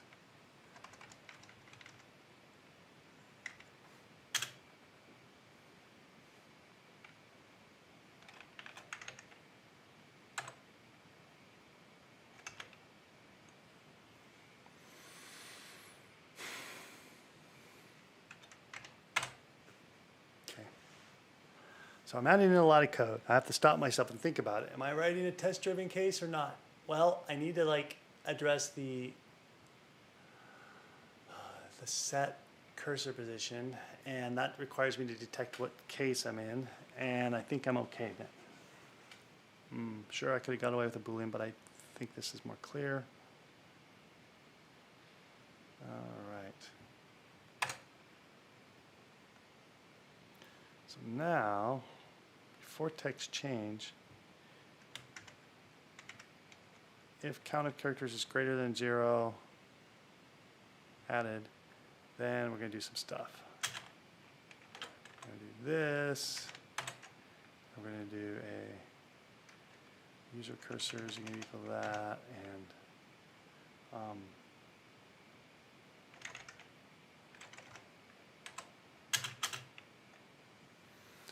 it's still going to be equal to that.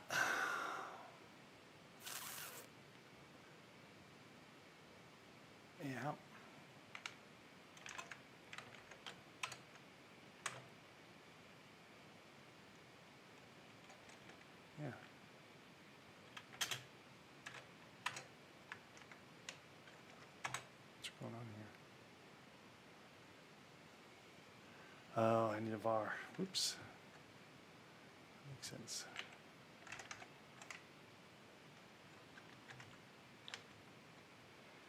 Okay.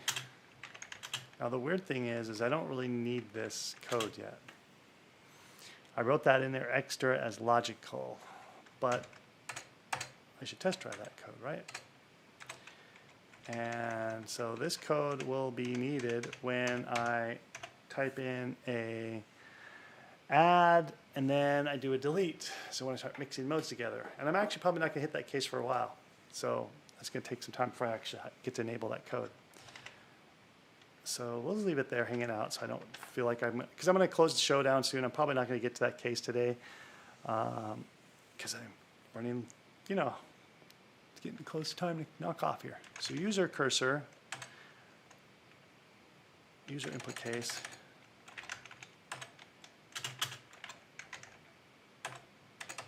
Delete. New character, remove character. Oh, I probably should call it that, and it rhymes. All right.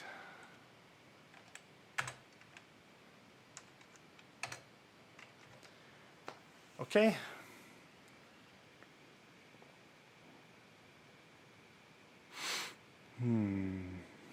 Now that I have that in position, I should be able to go down to this code, the after, because after is where I'm driving this change in functionality.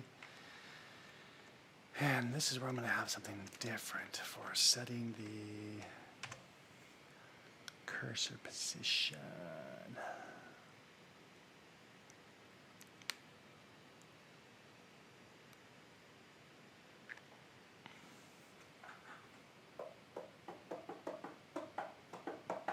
Set selection of text edit, set user cursor.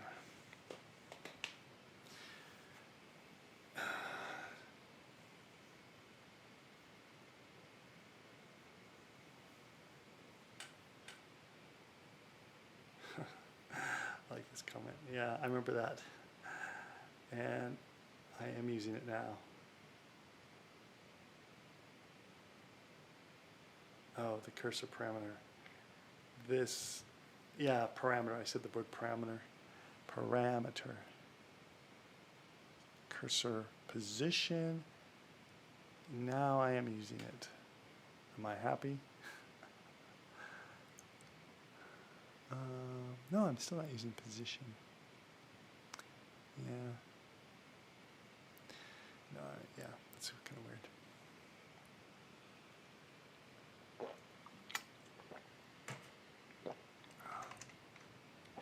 Yeah, because the question there is why do I have a counter for this if I just have a cursor position?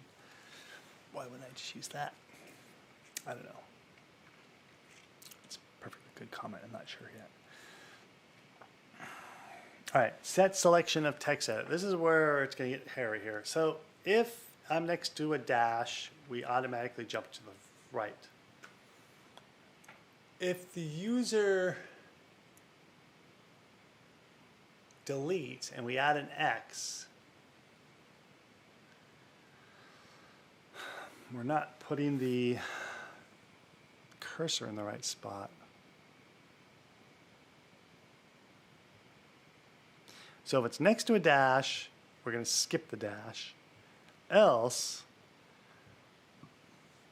in this else, this is for adding text. So if we add text, then we just set the selection of the text edit to the new position. But if it's a delete, the position's wrong and we need to move it to the left. That's the problem here. So let's see if we can get it correct now. So else,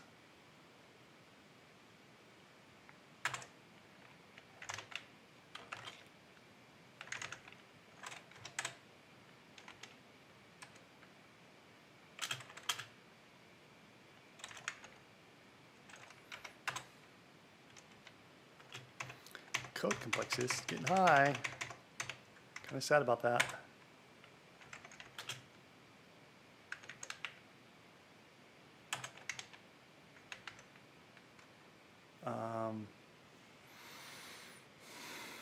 Hang on. Oh, okay. Yeah. So we're always incrementing. That's the problem. I'm not actually, don't need this much complexity. That's good. Get it out of there. Get it out of there. That if is not in the right spot. So here it's about incrementing the cursor. We're not going to increment the cursor when we're deleting. We only want to increment the cursor when we're adding, but we don't want to increment when we're deleting. We increment when we add, we delete when we delete. Reduce, we decrement when we delete. So I think this code is okay. It just needs to set the cursor position to the right thing. So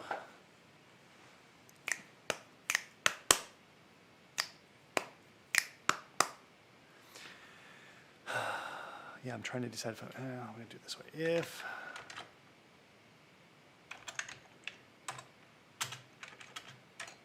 equals, I didn't do that right. Lowercase u.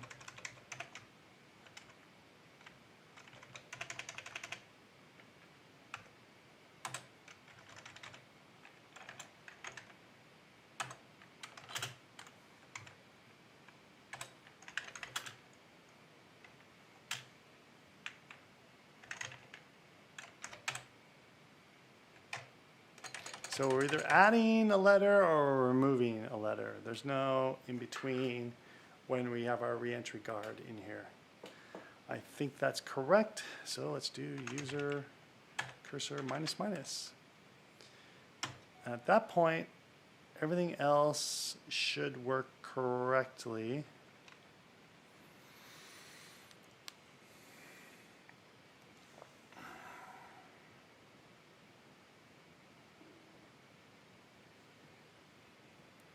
We've computed user cursor position correctly, and then we just set it. All right, let's run the test.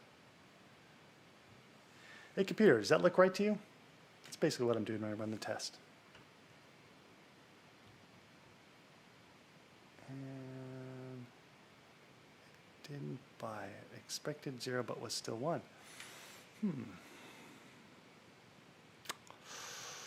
So user input case should be new character, and it should be set to not new character when before text change detects deletion. And before text change here says if characters added is greater than 0,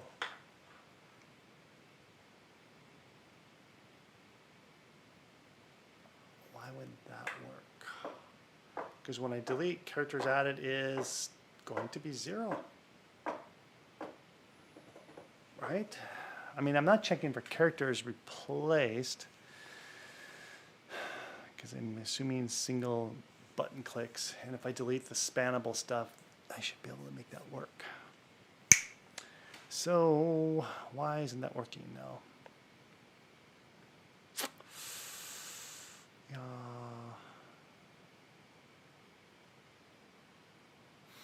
It's possible. All right, let's go to a text watcher test. Make sure I'm not faking or mocking something wrong.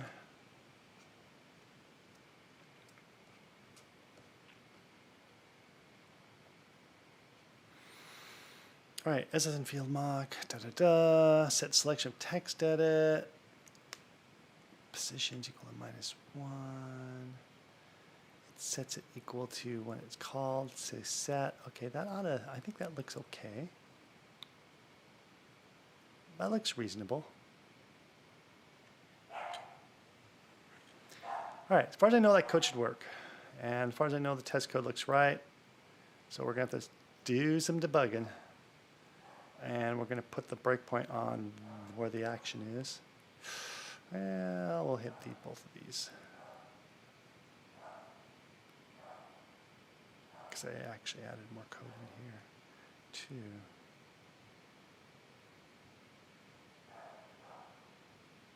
Oh, it's over here. Boom. Okay, and let's run this test in the debugger.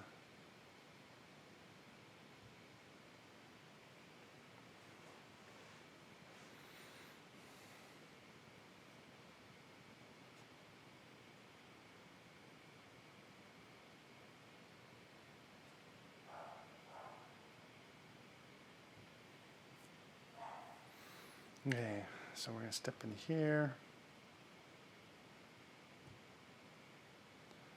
And step over.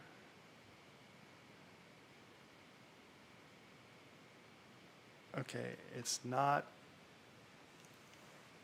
greater than 0.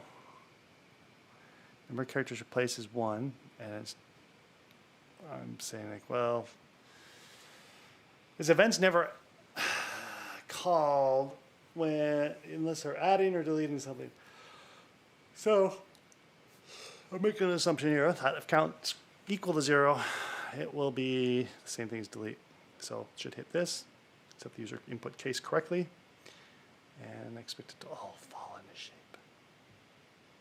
Okay, it's going to set user input case, which was new character. It's going to set it to delete. Yep. And continue on, step. So then we go into here. Seems pretty cut and dry so far. Editable XX, because I deleted the 1, right? Now, this code's going to want to put the mask back together, put the XX back in, so it's not just 2 X's. Maybe I'll figure out why that code already does that too. I'm puzzled by that. Is adding a mask true? App is adding a mask. I think it is not. It is not yet. Okay. All right, mask string builder. It's going to compute the mask for user input case. And I know I added a case for delete. I'm not using it yet. I will use it when the dang test forces me to. And I'm puzzled, but oh, because it thinks, okay, I see why that'll work. It's going to say, oh, you're still, I don't know why that would work. I'm very confused about that. Let's keep stepping. So the new mask is,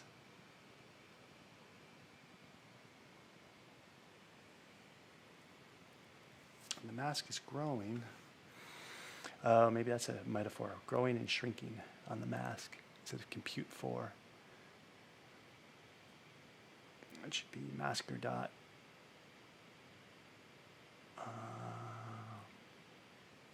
Maybe.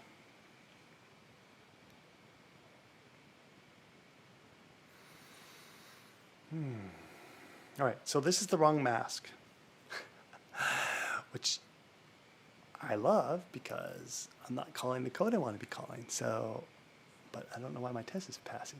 All right, we're uncovering some mysteries here. So that part makes more sense to me, actually. All right, safely append mask onto end. So it's just going to append that at cursor position that I haven't set yet. Wow, does that make sense? I haven't updated the cursor position, so it's going to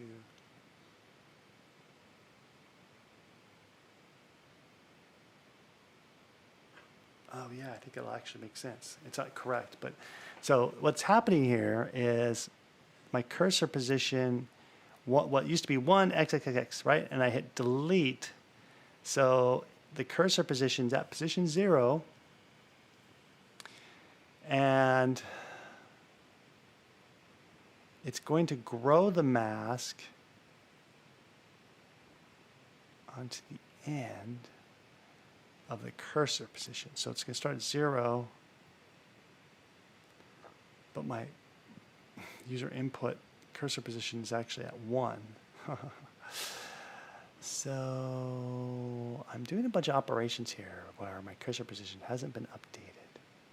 That seems like a problem. Yeah, because I'm appending it. I mean, this worked for adding because when you type in new letters,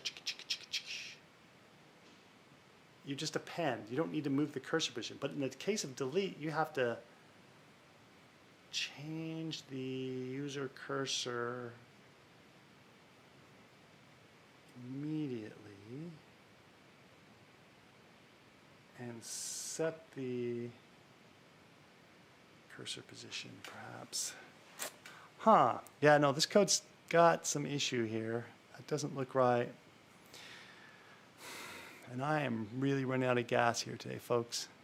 I am a tired doggy. Let's see if I can get this. I don't think I'm going to finish this test today, but let's try. Step over. So this is going to, all right, when I think about my code, 2 problems. Mask is wrong already here, right?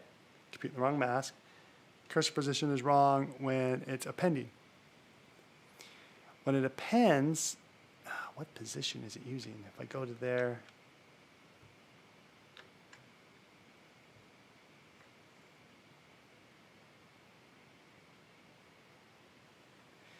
user text end position is maximum characters allowed minus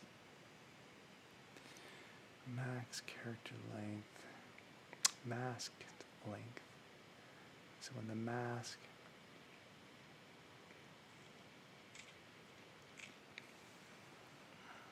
yikes. So user text end position, characters insert.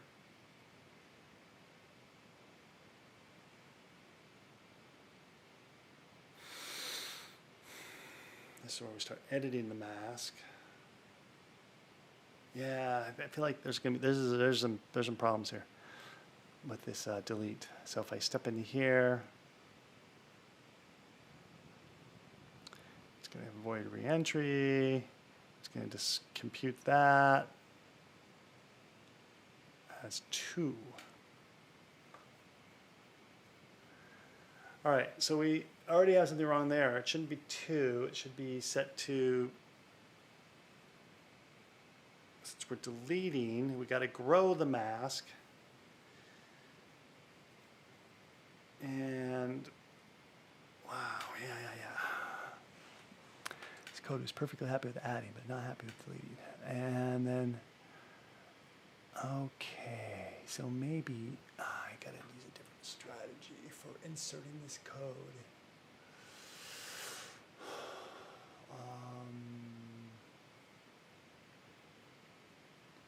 I'm trying to ask myself, do I need to like have a different stream of code for delete versus add, and that will be the solution, rather than intersperse this with a bunch of Boolean logic? Well, in the case of add, do this, case delete, do this. So this way, we have more of a stream of add and a stream for delete, rather than a stream that's generic that decides step by step what to do. Yeah. All right. I kind of like that idea. That makes sense to me. I've got a good failing test case. Don't know if I have the energy to do that right now. Okay, let's see here. Let me walk it a little bit more, and I'll make a decision soon on whether I'm going to close the show on this point, because it'll be 2 hours. Characters delete.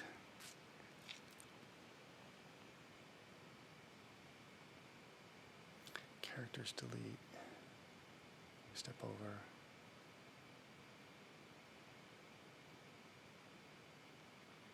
So what characters am I deleting?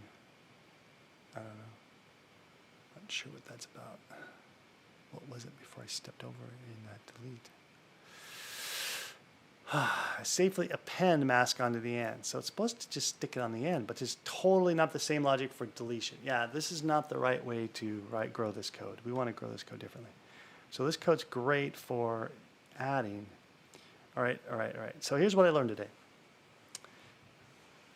In this code, when we come into it, we need to make a decision. One branch for adding, one branch for deleting, not like mixing Boolean logic every step of the way. Okay, so we're going to have to turn this into a, and I've got a bunch of stuff in here. I've infected it already. Code. I've started already putting this. If user case is this, then do something different. And I don't want that. I'm going to this code out somehow. Yeah.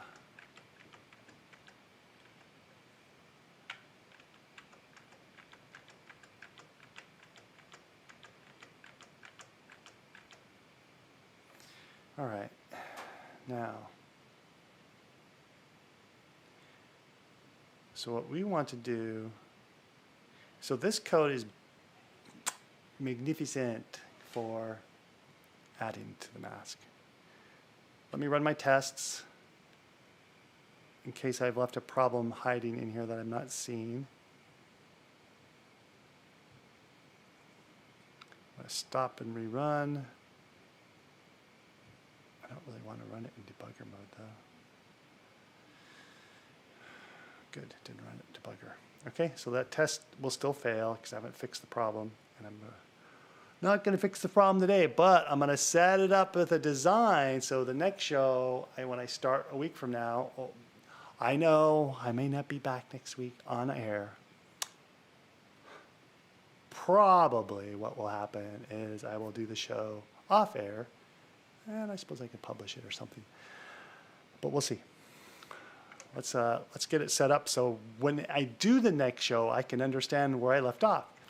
So after text change, this code is for adding, for growing the mask, okay?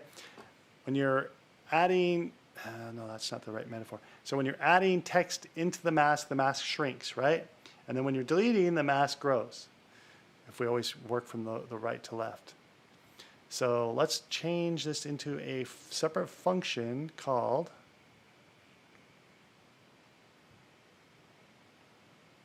shrinking. It's either I'm going to name this after the user input scenario, which says after text change. So I guess it should be the metaphor user input, or it's based on the system metaphor of the mask work.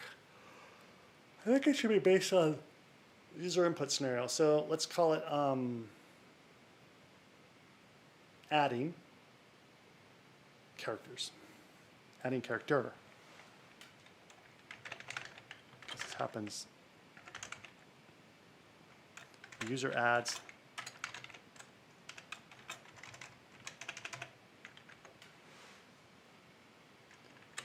a character. Okay. All right, so all that stuff is for a specific case. And then let's run the test. It's same problems. I mean, the same one's still failing. Okay, cool.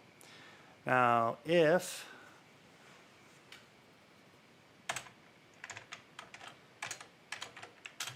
user input case dot equals user new character, we do this. Else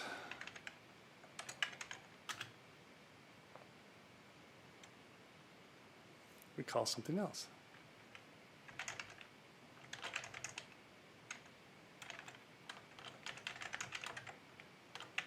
And I'm popping up the use same API, characters and GUI.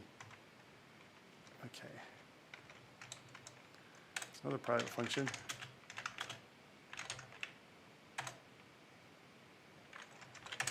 Generate this baby.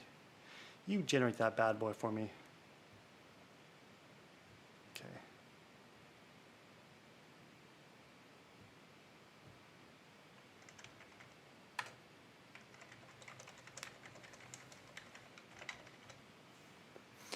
The below is an interface from TextWatcher. The below overwrites the mask but skips dashes.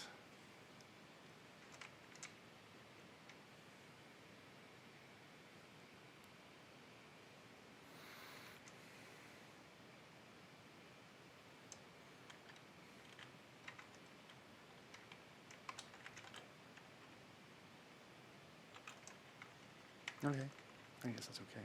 It's kind of.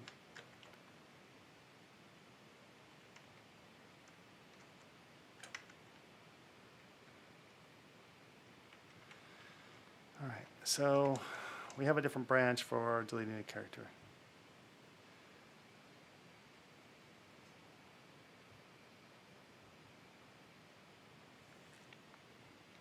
Now, I feel like I can almost do this, but there's a lot of code in here. All right, to get this test to pass, this is TDD. I should be able to just set it. There's a lot going on here, though. I'm checking the mask, and I'm checking the cursor position. So it's going to be like this. We're going to have if. Okay, this probably needs to be put higher out. If reentry is adding a mask, return. So we have a guard for that. So this guard should be happening for all of these.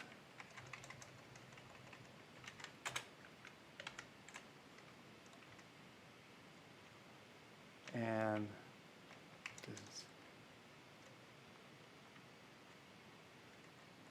because we don't want to be calling this and doing more mask work until the user does something, not when the mask edits itself. Oh, there it is. Safely append mask. All right. So the guard statement's in there.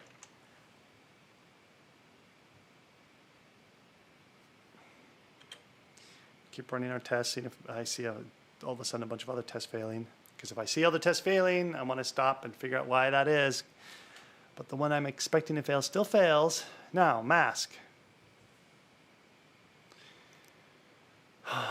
We're going to be recomputing a new mask, so yeah, that'll still happen. We could do the print line. I don't care. We could do that. Safely append mask on the end. That's accurate as far as I know.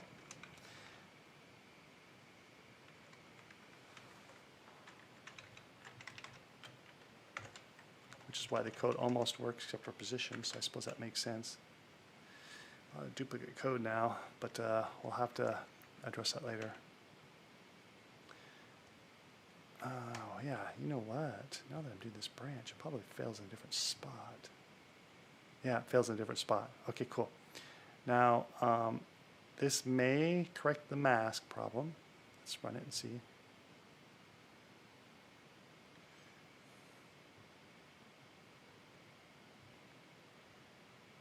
Yep, that corrected the mask problem. All right, so this code here recomputes a new mask.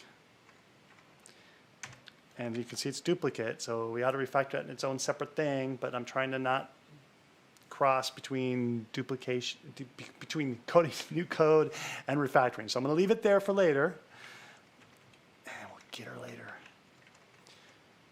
Now, computing the cursor position.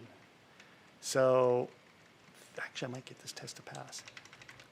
Today, I've only got one deletion feature test right now, so I'm only trying to make that pass. So if I delete it by, if I just set the cursor position, just do it. Selection of text edit. And I set it to 0. That should fix that bug. I mean, that should fix the bug for this one case. And of course, when I make more cases, I have to make this more general. All right, let's see if I got my test to pass. Come on, baby. Booyah. All right, sweet. Test passes. Feature works for one deletion click.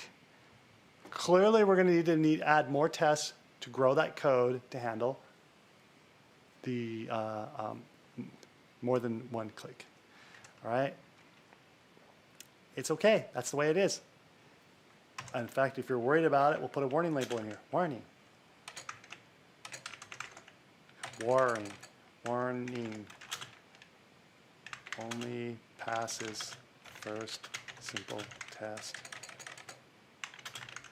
Grow more code by adding more tests.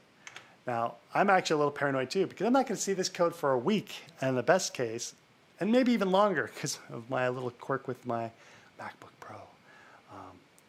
Awesome, stable machines. I love them. Still buy them. But yeah, my port got something happened. All right. what else do I have to say about this? Oh, we got to run it. We want to run it in the app. Let's make sure that although our tests are happy, that our app is happy as well. So I'm going to type in one thing, and I'm going to hit delete, and I expect everything to work. We'll see. And if it doesn't work, I'm probably going to shut down the show because I'm trying to get out of here. People are banging on my door going like, come in and eat dinner. One.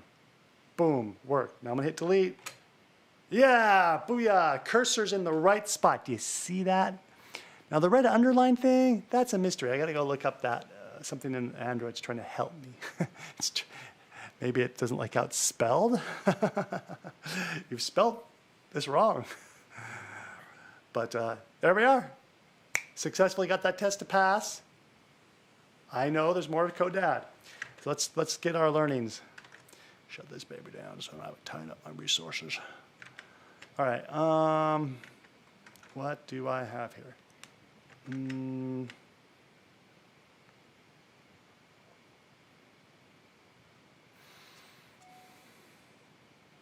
Oh, yeah.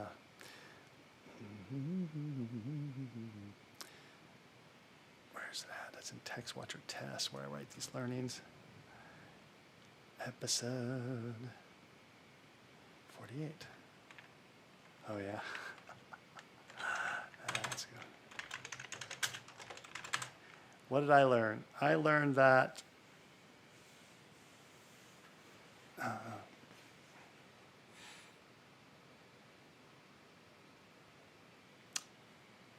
learned something today. Well, I became aware, and I don't know if it's the first time in my career because it feels like, God, I should have known this a long time ago. If you're checking conditions every other step,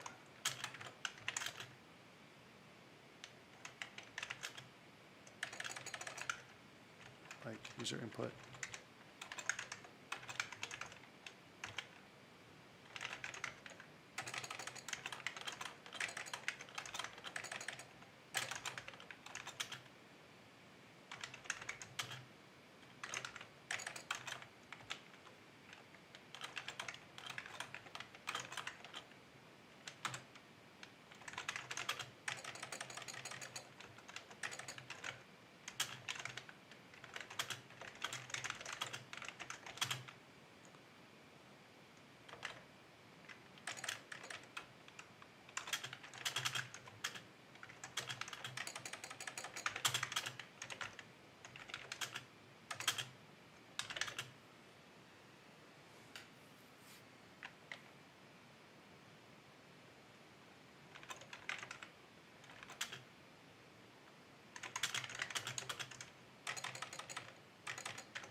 that's what I learned today, is when you start checking for the same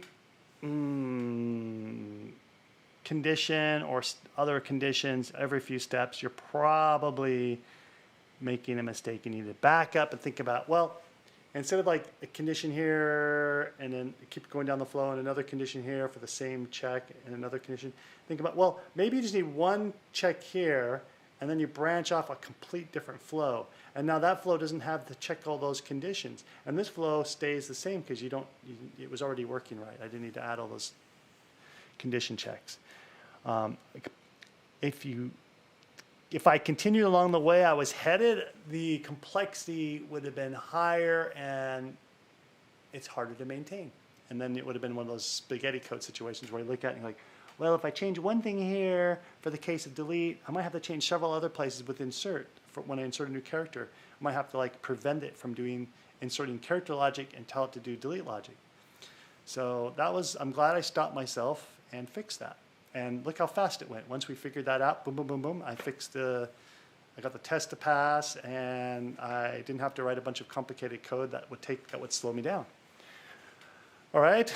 Well, good luck, folks. Have happy holidays if I don't see you again, and I will check this code in. So if you're following along, you can follow along. Anything from you, David? David, come on, man. You got to keep the sham up, otherwise your boss is going to call you. It's like, David, damn it, get to work. David says, hey boss, David says he's got a head cold from drinking pina coladas, but otherwise he says, Lance doing a good job, and he'll keep coaching me. All right, cheers. Cheers, folks. Xing out.